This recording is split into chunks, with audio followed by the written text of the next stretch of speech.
آج انشاءاللہ تعالی ہم سورۃ التوبہ کی آیت نمبر 35 پڑھتے ہیں اور اس آیت کو سمجھنے کی کوشش کرتے ہیں۔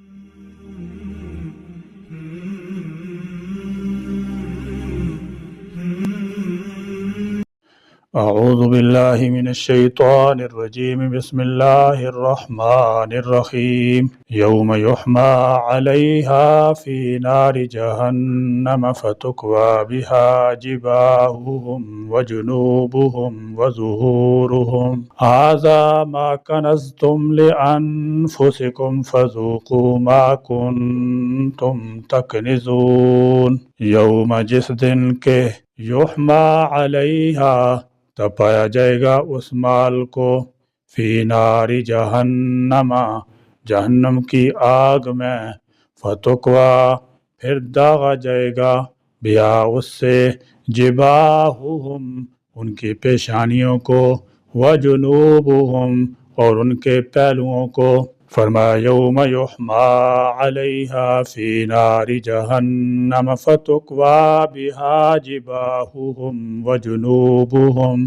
جس دن وہ مال جہنم کی آگ میں تپایا جائے گا، یعنی وہ مال جس کی زکوٰۃ نہ دی تھی، قیامت کے دنوں سے جہنم کی آگ میں تپایا جائے گا، یہاں تک کہ شدت حرارت سے سفید ہو جائے گا۔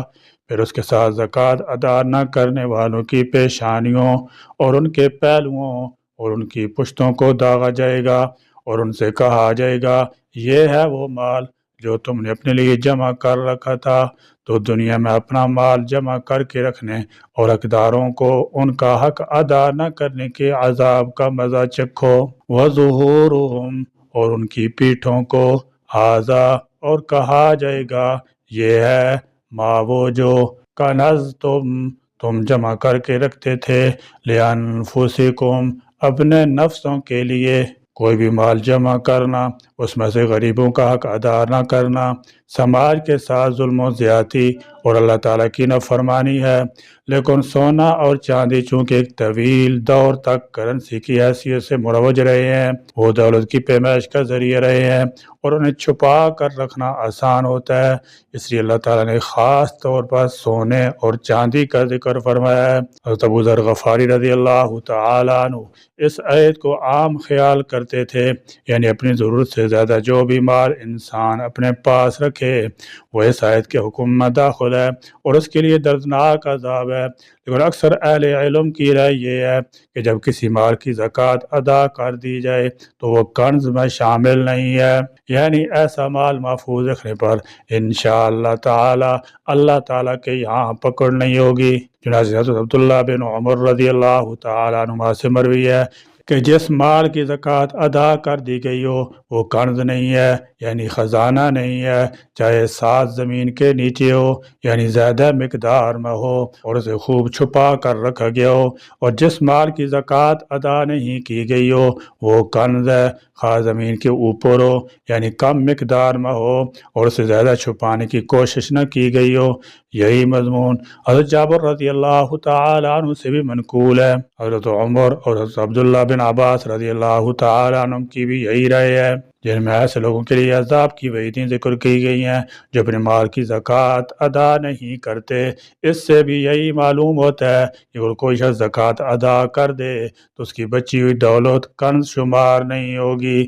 ایسے لوگوں کو دوزخ میں گرم لوہے سے داغا جائے گا، اور خاص طور پر چہروں، پہلوؤں اور پیٹھوں کو داغنے کا ذکر کیا گیا ہے، کیونکہ چہرے کے داغنے میں انسان کی تحقیر کا پہلو ہے، پیٹھ اور پہلو کے اس سے زیادہ حساس ہوتے ہیں اور اسے جلایا جائے گا تو زیادہ تکلیف پہنچتی ہے۔ بعض اہل علم نے یہ نکتہ بھی لکھا ہے کہ جب انسان کسی محتاج اور مانگنے والے کو دیکھتا ہے تو پہلے اس کی پیشانی پر شکن آ جاتی ہے اور چہرے پر ناگواری ظاہر ہوتی ہے، پھر جب اس سے سوال کرتا ہے تو اپنا پہلو بدل لیتا ہے، اور جب سوال کرنے میں زیادہ الحاح خوشامد کرتا ہے تو پھر بالکل ہی مڑ جاتا ہے اور اپنی پیٹھ اس کی طرف کر دیتا ہے۔ اس لیے انسان کی معصیت کے لحاظ سے آخرت میں اس کو سزا دی جائے گی۔ فذوقوا پس مزہ چکھو تم، ما اس کا جو، کنتم تھے تم، تکنزون تم سمیٹتے، جمع کر کر کے رکھتے، دین اسلام کا جمال کمال یہ ہے کہ یہ ایسے ارکان و حکام پر مشتمل ہے جن کا تعلق ایک طرف خالق کائنات اور دوسری جانب مخلوق کے ساتھ استوار کیے گئے ہے یعنی اسلام کے 5 ارکان میں یہ ایک ایسا رکن و فریض ہے جس کا تعلق حقوق اللہ اور حقوق العباد سے ہے۔ دین فرد کی انفرادیت کا تحفظ کرتے ہوئے اجتماعی زندگی کو ہر حال میں قائم رکھنے کا حکم دیتا ہے۔ اس کے بنیادی ارکان میں کوئی ایسا رکن نہیں جس میں انفرادیت کے ساتھ اجتماعی زندگی کو فراموش کیا گیا ہو۔ انہی بنیادی ارکان خمسہ میں سے ایک اہم رکن زکوٰۃ ہے۔ عربی زبان میں لفظ زکوٰۃ پاکیزگی، بڑھوتری اور برکت کے معنوں میں استعمال ہوتا ہے، جبکہ شریعت میں زکوٰۃ ایک مخصوص مال کے مخصوص حصہ کو کہا جاتا ہے جو مخصوص لوگوں کو دیا جاتا ہے، اور اسے زکوٰۃ اس لیے کہا جاتا ہے کہ اس سے دینے والے کا تزکیہ نفس ہوتا ہے اور اس کا مال پاک اور بابرکت ہو جاتا ہے۔ نماز کے بعد دین اسلام کا اہم ترین حکم ادائیگی زکوٰۃ ہے۔ اس کی ادائیگی فرض ہے اور دین اسلام کے ان 5 بنیادی ارکان میں سے ایک ہے جن پر دین قائم ہے۔ زکوٰۃ ادا کرنے کے بے شمار فوائد اور ادا نہ کرنے کے نقصانات ہیں۔ قرآن مجید اور احادیث نبویہ تفصیل سے اس کے احکام مسائل بیان ہوئے ہیں۔ دین اسلام میں زکوٰۃ ہر مالدار صاحب نصاب پر فرض ہے۔ زکوٰۃ کی معاشرتی حیثیت ایک مکمل اور جامع نظام کی ہے۔ اگر ہر صاحب نصاب زکوٰۃ دینا شروع کر دے تو مسلمان معاشی طور پر خوشحال ہو سکتے ہیں اور اس قابل ہو سکتے ہیں کہ کسی غیر سے قرض کی بھیک نہ مانگیں، اور زکوٰۃ ادا کرنے کی وجہ سے بحیثیت مجموعی مسلمان سود کی لعنت سے بچ سکتے ہیں۔ قرآن کریم اللہ تعالیٰ جل شانہ نے تقریباً 32 مقامات پر نماز کے ساتھ زکوٰۃ کو ذکر فرمایا ہے، جس سے اس کی اہمیت معلوم ہو سکتی ہے، اور نبی پاک صلی اللہ تعالی علیہ وسلم کی کئی بے شمار احادیث میں زکوٰۃ کی فضیلت، ترغیب اور افادیت کو اجاگر کیا گیا ہے۔ معلوم یہ ہوا کہ زکوٰۃ کو دین میں بہت اہمیت دی گئی ہے اور زکوٰۃ ادا نہ کرنے والے کو سخت عذاب کی وعید بتلائی گئی ہے۔ ایک حدیث ملاحظہ ہو، حضرت عبداللہ بن مسعود رضی اللہ تعالی عنہ آپ علیہ الصلوۃ والسلام کا ارشاد نقل فرماتے ہیں کہ جو شخص اپنے مال کی زکوٰۃ ادا نہیں کرتا، قیامت کے دن اس کا مال گنج سانپ کی شکل میں اس کی گردن میں ڈال دیا جائے گا۔ راوی کہتے ہیں کہ پھر آپ صلی اللہ تعالی وسلم نے قرآن پاک کی آیت کا مصداق ہمیں سمجھایا اور یہ آیت تلاوت کی، جس کا ترجمہ یہ ہے، اور ہرگز خیال نہ کریں ایسے لوگ جو ایسی چیز میں بخل کرتے ہیں جو اللہ نے ان کو اپنے فضل سے دی ہے کہ یہ بات کچھ ان کے لیے اچھی ہوگی، بلکہ یہ بات ان کی بہت بری ہے۔ وہ لوگ قیامت کے روز طوق بنا دیے جائیں گے اور اس کا جس میں انہوں نے بخل کیا تھا۔ صاحب نصاب کون ہے؟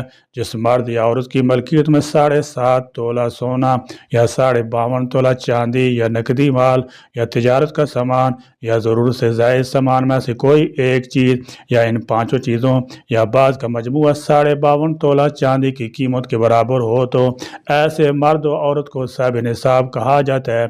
واجب ہونے کی شرائط: مسلمان ہونا، نمبر 2 نصاب کا پورا ہونا، نمبر 3 عاقل بالغ ہونا، نمبر 4 اس پر سال گزر جانا۔ انسان کے پاس کچھ چیزیں ایسی آ جاتی ہیں کہ اس کا آخرت میں اگر محاسبہ ہو تو آدمی ہلاک ہو جائے۔ اللہ تعالیٰ کا امت مسلمہ پر خاص فضل و احسان ہے کہ 2.5% مال نکال دینے سے وہ انہیں تباہیوں سے محفوظ فرما دیتا ہے اور مال پاکیزہ کر کے ذخیرہ آخرت بنا دیتا ہے۔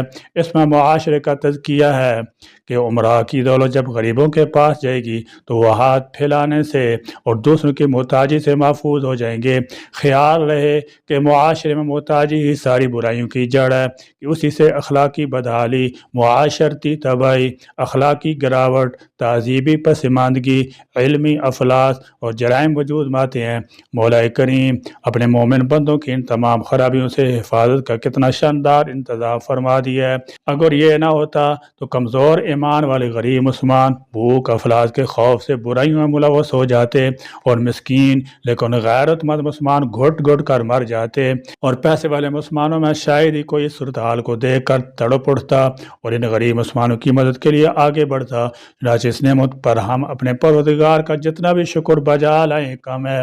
آج بھی اگر سارے صاحبان نصاب زکوٰۃ نکال دیں تو کوئی مسلمان بھوکا پیاسا ننگا یا جاہل نظر نہ آئے گا۔ اس سے عمرہ کی معاشرتی اصلاح ہوتی ہے کہ زکوٰۃ کے لیے جب رقمیں نکلتی رہیں گی تو افراط زر کی مصیبت درپیش نہ ہوگی، بلکہ خدا کی دی ہوئی نعمت دولت اس کے بندوں میں گردش کرتی رہے گی۔ اس میں بہت سے فوائد اور حکمتیں ہیں، کاش مسلمان اسے سمجھ لیں، ورنہ احادیث میں زکوٰۃ نہ دینے پر سخت وعیدیں بیان کی گئی ہیں۔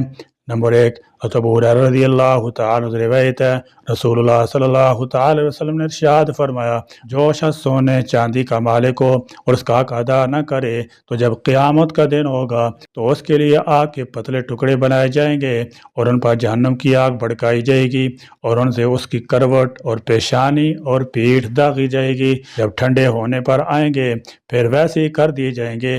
یہ معاملہ اس دن کا ہے جس کی مقدار 50,000 برس ہے، یہاں تک کہ بندوں کے درمیان فیصلہ ہو جائے۔